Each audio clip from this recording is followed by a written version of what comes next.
کہ میرا جو اللہ ہے وہ رب العالمین ہے، سب انسانوں کا خدا ہے۔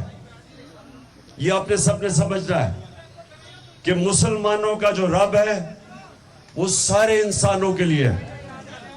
اور دوسری چیز اس سے بھی زیادہ ضروری آپ کو سمجھنا ہے کہ ہمارے جو اللہ کے پیغمبر نبی صلی اللہ علیہ وسلم وہ رحمت العالمین ہیں، وہ سارے انسانوں کے لیے رحمت بن کے آئے تھے۔ یہ ضروری آپ کو سمجھنا ہے، کیونکہ کوئی بھی ہمارا دین سمجھ ہی نہیں سکتا اگر اس کو اس چیز کی سمجھ نہ ہو کہ ہمارا رب سب انسانوں کے لیے ہے، اور جو ہمارے پیارے نبی صلی اللہ علیہ وسلم وہ سارے انسانوں کے لیے رحمت بن کے آئے تھے۔ ادھر سے شروع کرتے ہیں، کیونکہ یہ بڑی میں دنیا میں